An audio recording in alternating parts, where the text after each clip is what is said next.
Welcome to episode number 128 of The Closing Table with Lawyers Title. I'm your host, Tamera Gaede, and today we're discussing what realtors need to know about today's market right after this. Gather round the table, pull up a chair. Real talk, real growth, we're taking you there. From the first handshake to the final key. The wisdom you need to set your business free. It's the closing table with Lawyers Title. Tamera Gaede, she's your main arrival. Yeah, Tamera Gaede makes the vision clear. With Lawyers Title, your best year's here. Welcome back to episode number 128 of The Closing Table. Again, I'm your host, Tamera Gaede. Today, I've got a returning guest, one of my biggest brains I could ever have on the show. Welcome back, Chris Ohlig, team leader and realtor at Compass, which says it on your shirt. So it does. Yeah, I figured I'd grab my least professional T-shirt today.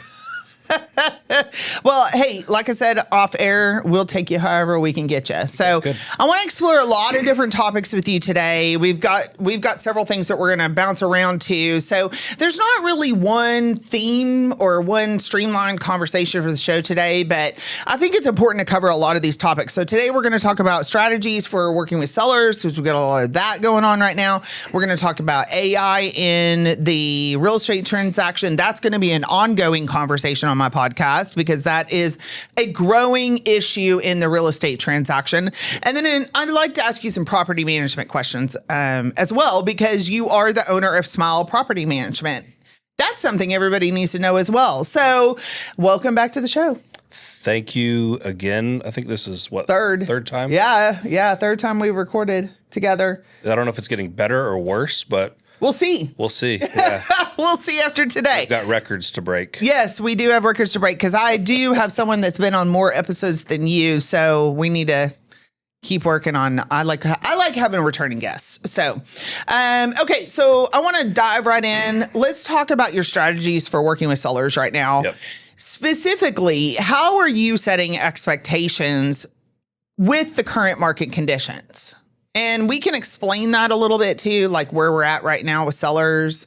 And then I'd like for you to talk about how you set expectations for the real estate transaction, how it's going to go today. Sure. Finding out the motivation, I think, is probably the most important. It always has been. Yeah. But if someone's relocating, then they definitely have to sell, right? If somebody is just looking to maybe get a 4-bedroom versus a 3-bedroom that they currently have, that's not a lot of motivation, and they're probably not going to be super competitive with pricing.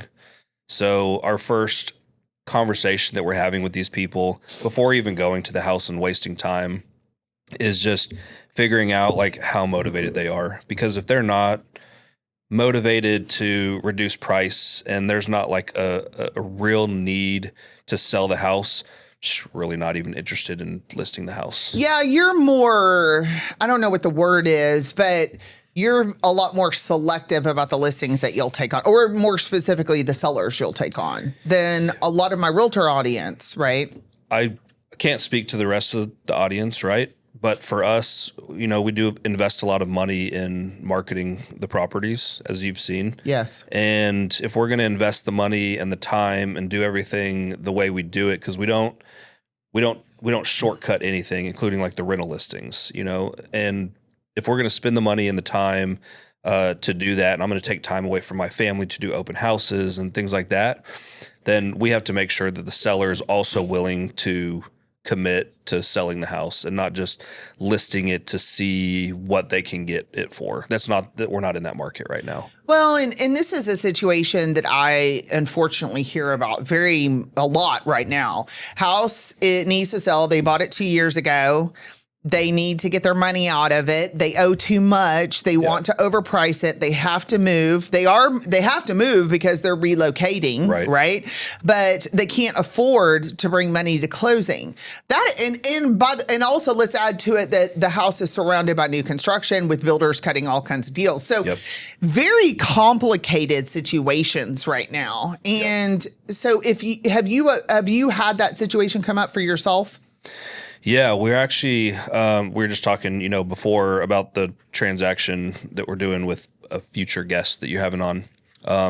That house, we listed it. It's in Prosper. It sits right next to Windsong, but it's not in Windsong. We were on the market for 11 months. 11 months. 11 months. We started, I think our original list price was like 1.2 million. Okay. And we're under contract for 825. Wow. Okay. Which is less. I think the buyer originally, or the seller, I think he bought it for like 1.1. Oh, so he's taking a loss. He's taking a loss, but he had enough equity that he put down, so he's not having to bring any money to the closing table. But his carrying costs are, $9,000 a month between pool, yard, utilities. That's a lot. That's a lot for 11 months. Yeah, and it's been extremely frustrating for him and for us because we've continued to do open houses. We've obviously done price reductions, and I think he indicated when he bought the house that he was lied to by his agent. He was relocating here from California. Okay. Job relocated from California, came in like 2022, at the peak of the market, and then got relocated back last year. So, man, that is just tough. Fortunately, he had a house in California he was able to move to. So he didn't have to sell this one to move to that one. But he was lied to when he bought this house because he can see the Windsong Lagoon from his house. And he was told that he had access to all of that, stuff like that. He doesn't. It's completely if you don't, if you don't live in Windsong. It's literally across the street. You can see the lagoon across the street. So, but he didn't know, right? He was relocating here. He didn't know. I don't know who his agent was, but so he was very frustrated when he realized all of that. And now we were battling with that community because there's still new construction and they're, selling new houses for $700,000. Yes. So with all kinds of incentives. Yeah. Plus the lagoon. Right. Yeah. So, we've experienced that and there's not much we can do about it. Right. Like we're starting to see some short sale requests come through. So I anticipate that to be a bigger thing moving forward with rates probably going up in the near future.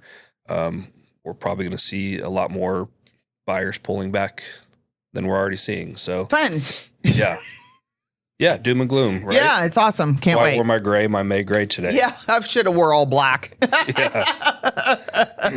yeah, I mean, it's part of what we're experiencing and there's nothing we can really do about it other than just continue to navigate it and make sure we're not wasting our time. Sellers aren't wasting their time because it's no good for anybody.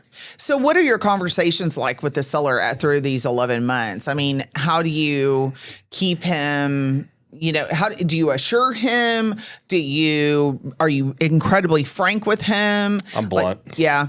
You know me. I already knew the answer. I'm just asking anyway. For those really that don't know you. Yeah. So the initial conversation is obviously we look at comps. We send them. You can look at comps and that's kind of boring. The best thing to do is look at like a visual snapshot of all the homes on the market. Right?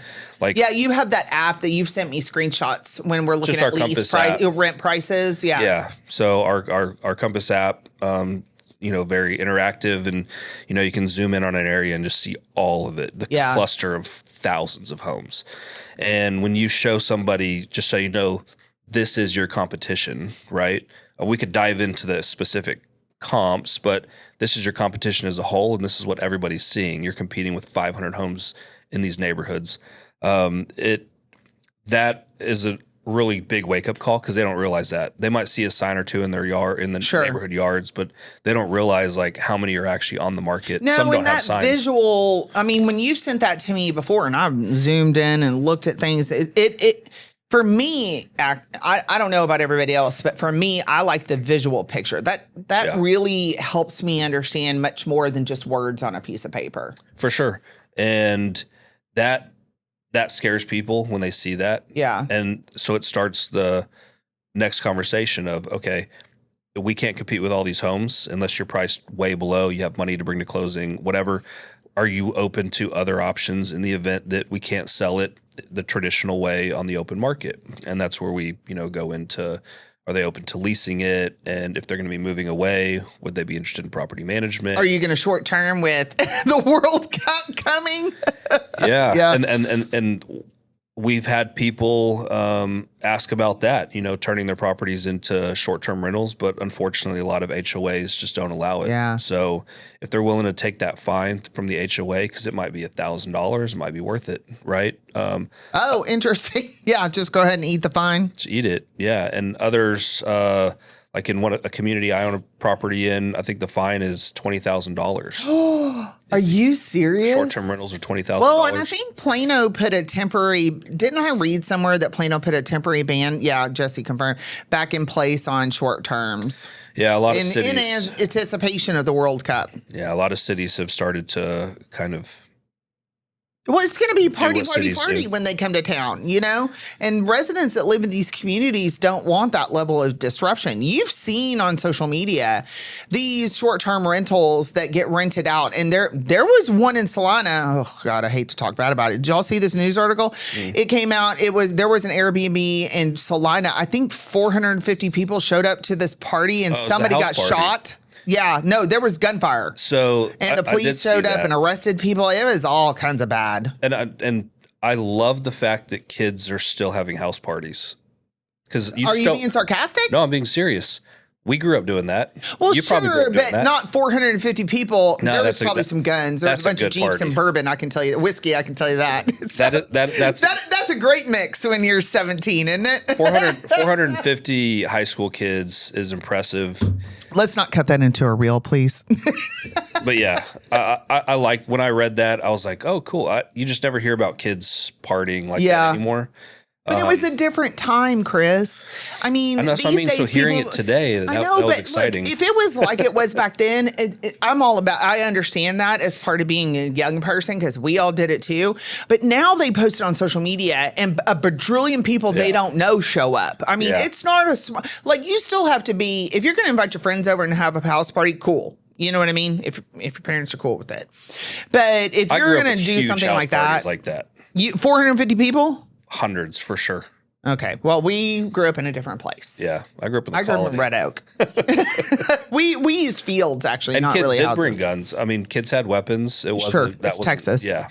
Okay. Anyway, we digress. Yeah. Which is easy for us to do. Okay. So we've already kind of discussed what your reaction is if the seller isn't going to be reasonable. Yeah. So you tell them, I'm not taking this listing. Not going to take it. Or because it's not going to sell. It's not going to sell. And, money. So you don't do the 2 weeks, we'll take it on your way and then go after that. No. Why do you not do that? I just don't. I'm to the point in my life and career that I have 3 kids now, and we got a young baby, and I'm to the point where I don't want to waste time and money. It's just not worth it to me. I will happily refer it to someone on my team. Maybe they want to do it. Yeah. Maybe they want the listing. But me personally, not interested. And I don't care that much about, Well, look, you're not alone. There's a lot of realtors out there that won't take on the listing if the seller's not going to be reasonable out of the gate. And then so there are different ways to approach this, right? So you do have to kind of honor the different ways. But the other way is to do what I said. We'll do it your way for 2 weeks, and then you're going to have to listen to me after that, right? But I think also there's a challenge in expectations because you've already opened the door to set up the listing overpriced or not priced to where it would move. I don't want to say over. It may be priced right for what you see as market value, but it's still not going to move because some of these exterior factors like being surrounded in new construction, right? Correct. In those instances, you've got to get below market value to compete with what the builders are doing and offer probably some really good incentives.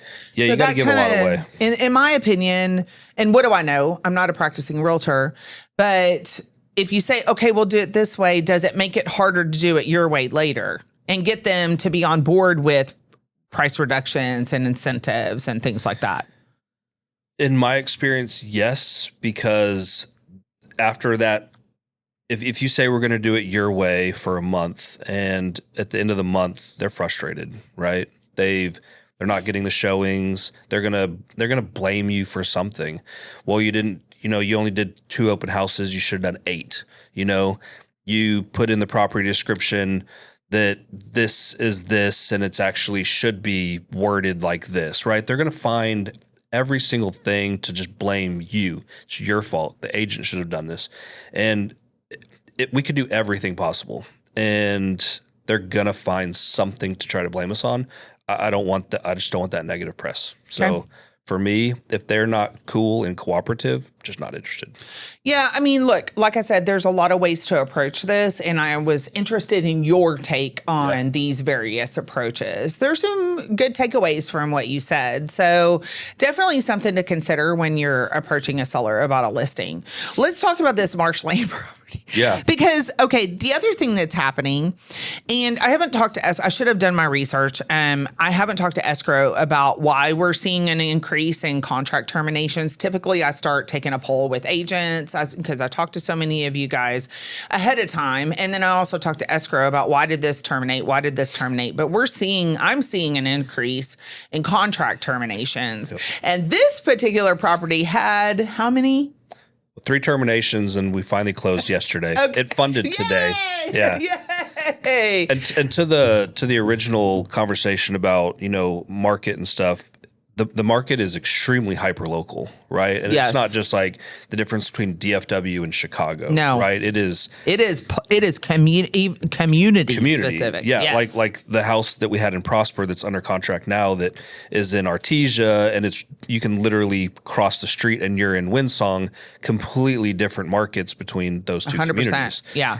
So like this one on Marsh Lane, it's in Dallas and it's on Marsh, right? It is a busy road, a huge road. Mm-hmm. But it just continued to get multiple offers. So we could talk about that one. Well, we're doing it. Okay. So it was a bank-owned property. It was very nicely remodeled. They foreclosed on it. When they took possession, they gave it to me because I list properties for them. And didn't know how good it would be, but because there's a lot higher days on market. And you could tell people just don't market things properly, right? We marketed it really well. We did open houses. The first day on the market, we had, I think it was 4 offers right away. First day on the market. Contract number 1. Contract number 1. The offer we ended up accepting, their original offer was significantly lower. It was like $50,000 less than list price. We said no, that we were going to go with another one, and then they came back $50,000 higher, right? Okay, yeah. So we ended up executing it above list, $10,000 above list price, which was amazing. So I think we executed at $835. We were listed at $825. They did inspections, and they immediately asked for $50,000 off the price, right? This agent has been around for a long time, and she probably thought that, because I look younger, she could pull one over on me, but I'm not stupid. So I knew she was going to try that. She asked for $50,000 off the price in lieu. And what was her in lieu? I'm sorry. In lieu of replacing the roof. Right? Okay. This is was not a huge house by any means. Did the roof need to be replaced? For sure. Okay. We didn't know that because it was a bank-owned property, right? Okay. We knew nothing about anything. Yeah, for sure. There's no seller's disclosure. Nothing. There's no documents about the house. So the seller agreed, we'll replace the roof. And we got a bid from one of my partner agents. He owns a roofing company, and he'll take care of our clients, right? He's great. Yeah. It's Ray Hernandez. Yeah, Ray Burr, yeah. And what is his roofing company? Couldn't tell you. Oh, dang it. I have it. Because he replaced the roof on my Sherman property, and they did a really great job. They did. Very easy to work with. Got in, got the work done, got out. And I've been meaning to do kind of a little shout out to him for a while. Sure. So I'm sorry, Ray, that I'm fumbling around on that today. Yeah, I don't know the name. I mean, I just call Ray, right? Yeah. So if I need something, I just call Ray. We'll get the name of his roofing company so we can say it, but keep going with the. So they asked for $50,000 in lieu of roof replacement. We told them they were crazy. They terminated, which was fine. We went ahead and replaced the roof, put it back on the market, got it under contract again. So we're on contract 2. Contract number 2. Contract 2. Got through inspections. They only asked for like 5 or 6 things. We completed all but one of the items. We got all the way to the day before closing. And one of the items was they wanted us to test and show that this Wi-Fi light switch worked. But Okay. there's no Wi-Fi in the house, right? This is the vacant property. So we told them we can't test the Wi-Fi switch. We can show them that it works without Wi-Fi, which it did. And I think there was some sort of dispute between the husband and the wife. So the day before closing, they terminated. And they gave up their earnest money. Yeah. Oh man. Which was, $9,000. $9,000. That's hard but that's what happens. That's part of the game. They were misinformed, right? They had a new agent, I think was maybe giving them some rebates and stuff like that. Their agent, I believe, misinformed them. I don't know for sure, but they thought that they would get their money back, which obviously was not the case. No. So they were very unhappy. I bet they were. Put it right back on the market, went under contract again. This was actually a contract, an offer that submitted the last 2 times, and we finally accepted theirs. It was all cash, and they were also full list price. And like 2 days into the contract, their dad flew in town to look at the house. Oh yeah, womp womp. Yeah, I believe dad was paying for it. Yeah, you told me that, but whenever dad gets involved, yeah, so it's gonna go south. Dad told them not to buy the house. Yeah, so they terminated. Yeah. So relisted. That was contract number 3. Yeah. Contract number 4. We closed it yesterday. Whoop, whoop. Full price. Or it was not full price. Either we reduced the price or they came in lower. Either way, we got it closed. They asked for nothing. Oh, interesting. No repairs. The communication from start to end, we maybe had like 3 back and forths. We didn't counter anything of their original offer. They didn't ask for any repairs in exchange. There was no hiccups at all. We did have a weird clause in there. It was a 6-month contract. Yeah. 6-month purchase contract. Telling me that. 6 months is a long time. Very long time. A lot can happen in 6 months. Yeah. Were you not nervous about that? They were listing their house, so it was contingent on the sale of their property, but it was priced really well. It showed really nicely. And it was in a good area that has a high turnover. Yeah. So we just kind of assumed that it would sell quickly, and it did. Within like a week, they were under contract. Oh, that's right. You didn't have to wait 6 months, but that was part of the contract. Yeah. And we still closed from start to finish. I think we still closed in like 35 days or something. Yeah, it was a pretty standard closing because they got their house under contract. But in the agreement, we had attorneys drafted up so that it'd be a 6-month contract, but every month the price of the house would go up. I think $8,000. Yeah. It would have to be deposited in the form of non-refundable earnest money that could be released to the seller immediately. We closed on it.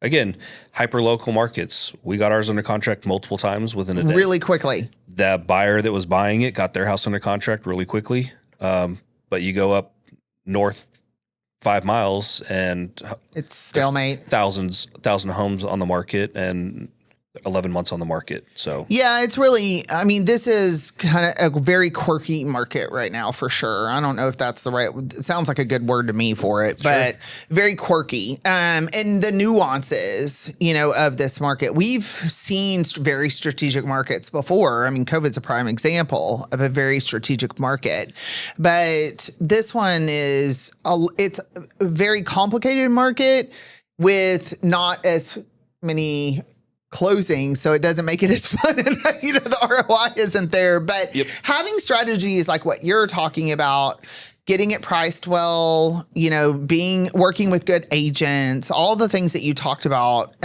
Even though there was 4 contracts, you got it closed. What was the total start to finish from the time you listed to the time you closed? Do you know? We listed, I believe, January, or we might have even been into last year. Okay, so it's been a minute. Yeah, we listed it. We started pre-marketing it through private exclusives, I believe, November. When did you put it on the MLS?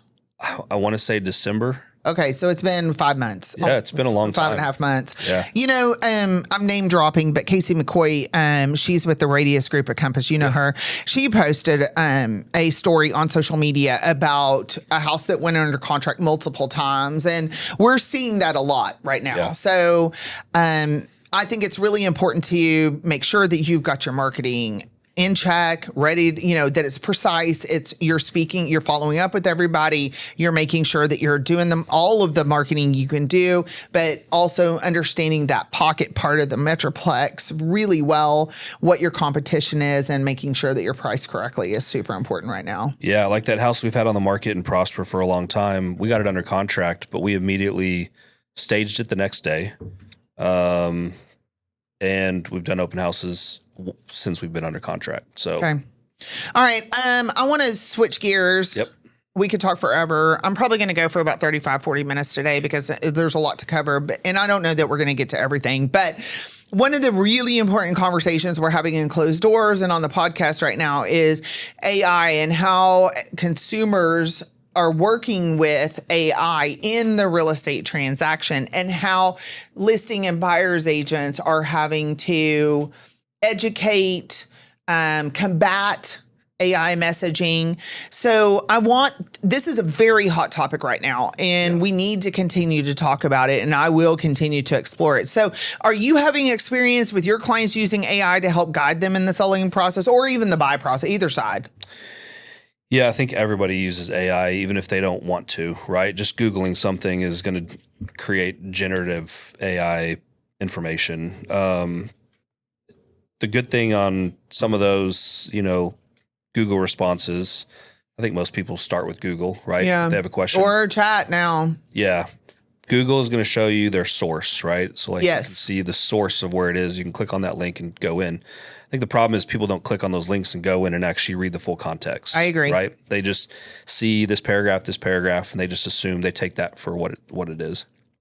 And to your point of combating, I think that's what we're doing more than anything. Yes, AI is a good tool. It can be a helpful starting place to get like a general idea of what you need to do or what to ask your agent and stuff like that. But you have to have like an actual professional that understands what that summary that AI summary actually means. Sure. Right. And but people do. I mean, even I have a tendency of doing that. I just look at the summary. Depends on what it is. If it's something that needs to be researched more thoroughly, I'll click through to the links or look below to see what it references. But, I don't know how many people are doing that, right? You take that AI summary and kind of, I did it yesterday with some, I don't know what it was, the shoes or something. But anyway, I mean, I can see it. Yeah. And it is frustrating. I'm sure we're not the only people that deal with it. I'm sure doctors deal with it. Right? Well, and chat can't cite sources like Perplexity can. So that's and I think that's doctors, the other I'm thing. sure WebMD was probably their worst nightmare. Yeah. Of anything ever created, Yeah. I mean, teachers had to battle Wikipedia and doctors had to battle WebMD. And by the way, Wikipedia is not gold. Okay, it's not 100% accurate. That is contributions from the public that make that Wikipedia. Anyway, well, I don't. Yeah. Random. But yeah, I mean, I think the source of the data is really important, and the context of the information itself is important. And people don't read enough into the actual data and the context. Sure. They skim the results and they think that they know everything, right? So yes, we're battling a lot of that. And there's not much we can do. It's just going to continue. The data might continue to get smarter, which means people are going to continue to get more stupid. And it's just going to be more work that we're going to have to. So can you give us a specific example of something you've had to work through?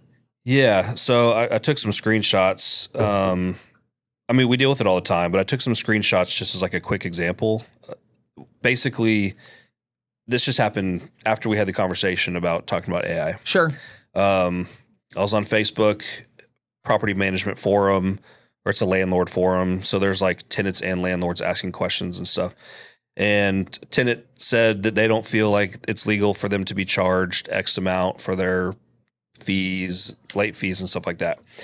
It went back and forth with some landlords saying, yes, you can charge that. And tenants saying, no, you can't charge that. And I was like, and they're both citing sources, right? Okay. And I'm like, how are they getting different information? So I went to Google, and any of these AI systems, a lot of them are like, yes, man, right? Yeah. The way you ask a question is how you're going to get a response. That's chat for sure. Yeah.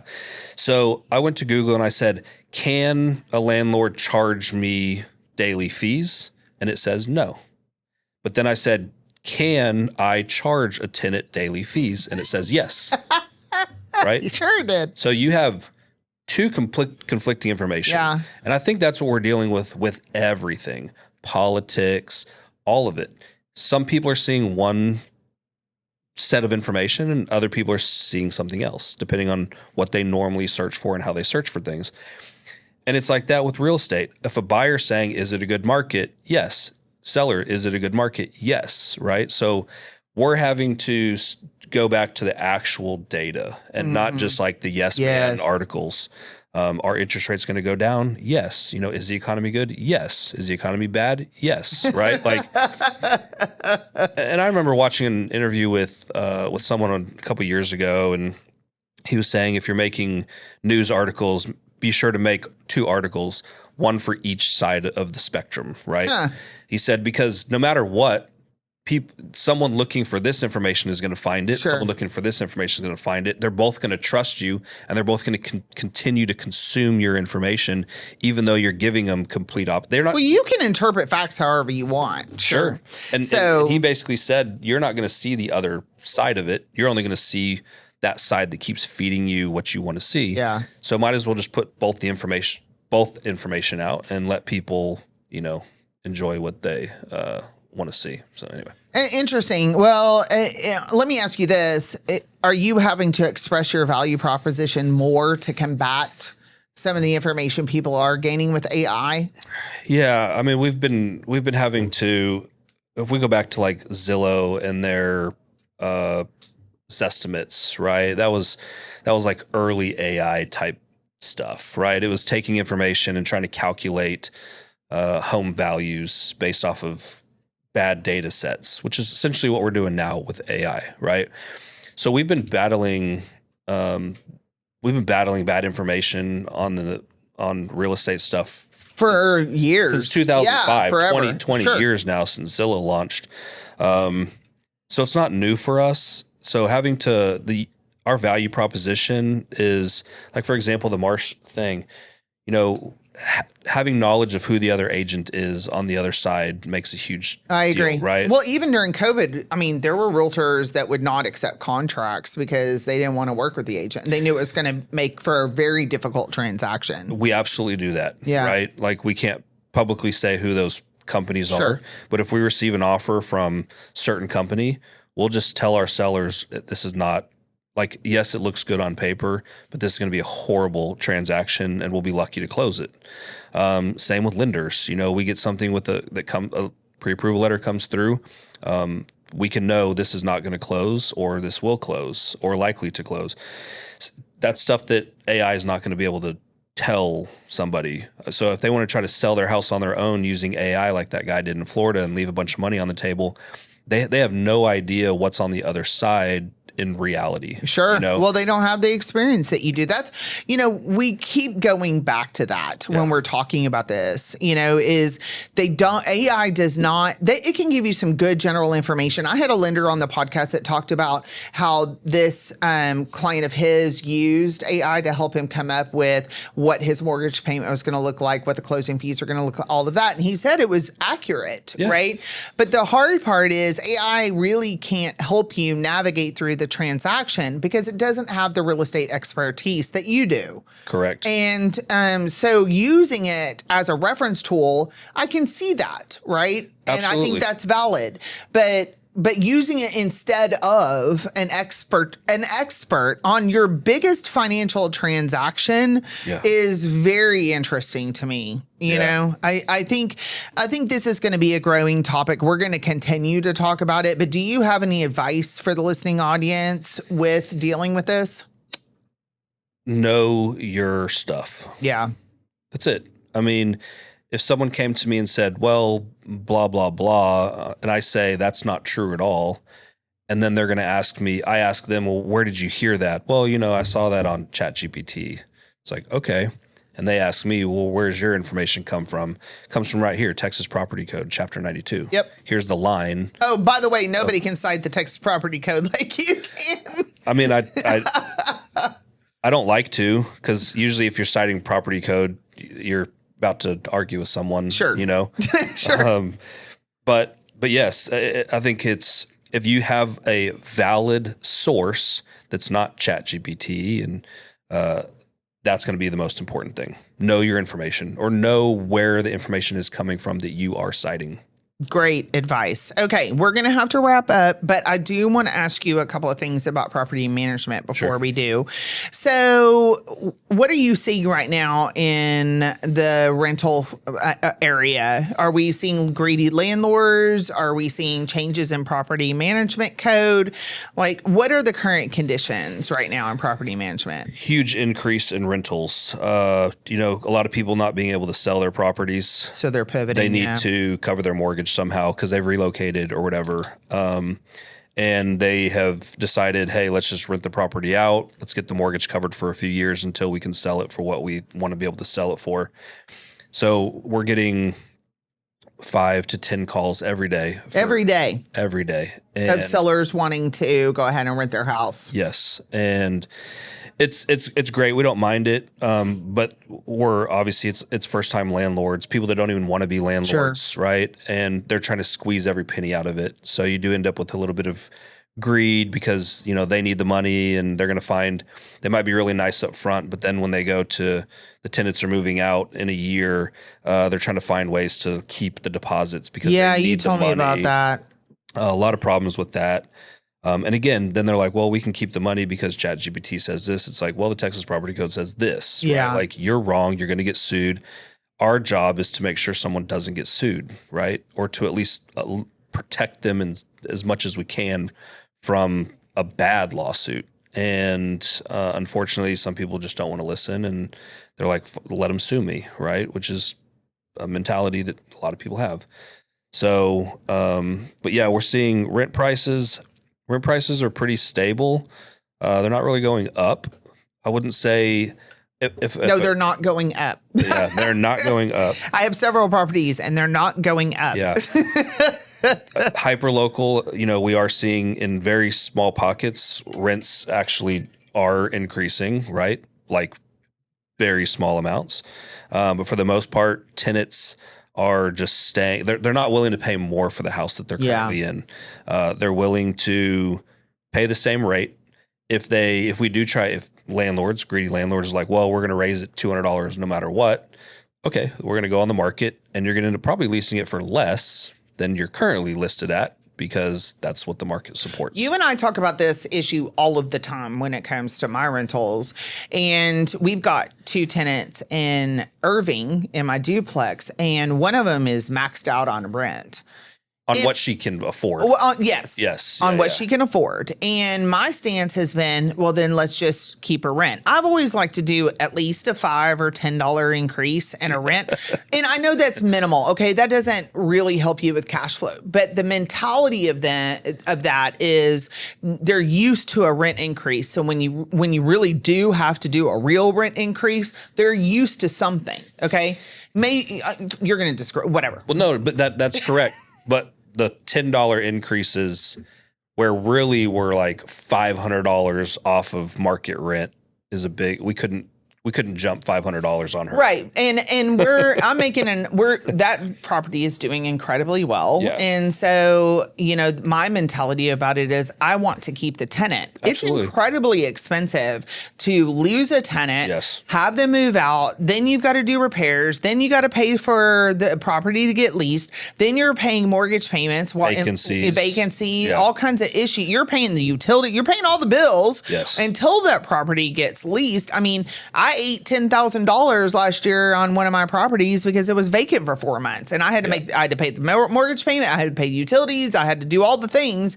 And so to me, it's not worth it. No. If we've hit that rent ceiling with that tenant, then we need to look at, okay, I'd rather keep a tenant. My answer 100% of the time has been, unless we had a problem tenant, was, okay, let's figure out what we got to do to keep them. Yes. It's too expensive to release a property. That's the one thing that every landlord, whether they're trying to be a landlord or they have to be a landlord because of the current market, I think that's the one thing that they need to understand. Your property might not cash flow. there's a good chance it will not cash flow. Yep. However, there's a ton of tax write-offs that occur. You can get some tax write-offs, but don't try to just raise the rent to cover your expenses, because people are like, oh, well, my insurance went up $100, so I need to raise rent.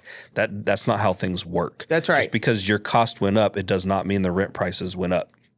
So quit trying to raise rent to price your tenants out, because then you're going to end up definitely upside down. Well, I think the biggest takeaway from that is to have that conversation with your property manager, because you and I have had a lot of conversations about balance, meaning I'm negative cash flow on a house. I'm trying to close the gap. What can we do from a 360 view or a 50,000 foot view, however you want to put it, so that I can close that gap, And we've had a lot of conversations, and it hasn't always equated to a rent increase. Maybe there's something I can do, refi, or, fight my taxes, which I'm doing this year to try to get my taxes down. We do need to negative property conditions. Yes. And these are things like, one of the properties you have has an AC system that's 50 years old. It's the biggest rusted. It is the oldest. oldest. It's the weirdest thing too, because it blows incredibly cold. There's nothing wrong with it. It's great. It just is very old and looks terrible. Yeah. So, we're going to document that. Yeah. And if that can help reduce property taxes, then we're going to do that. So we're doing all kinds of, and that's really, like I said, the takeaway is to have that conversation with your property manager, work with your property manager. I hope it's Chris with Smile Property Management, but whoever it is, make sure you're talking about where the issues are, so you can try to come up with some creative approaches. If cash flow is important to you, cash flow is not important to all landlords. Sometimes they just care about the equity gain. But as a traditionally financed landlord, I care about cash flow. For sure. I have to. Otherwise, I'm pumping money into the properties every month, which at some point becomes painful. So anyway, we've had a great conversation today. Thank you so much for joining me on the show. We've talked about strategies for working with your sellers in the current market conditions. We've talked about some AI challenges with consumers and some approaches that you can use when talking to your consumers. And then lastly, some great property management advice. I did want to clarify Ray Hernandez. He is with the Roofing Group. His phone number is 214-710-0095. He did a great job on a roof. So if you need some help, I would give him a call. And that's a wrap on episode number 128. Again, I'm your host, Tamera Gaede. If you like my content, you're really going to love my escrow team. So give me an opportunity to talk to you about your title needs and make it a great day.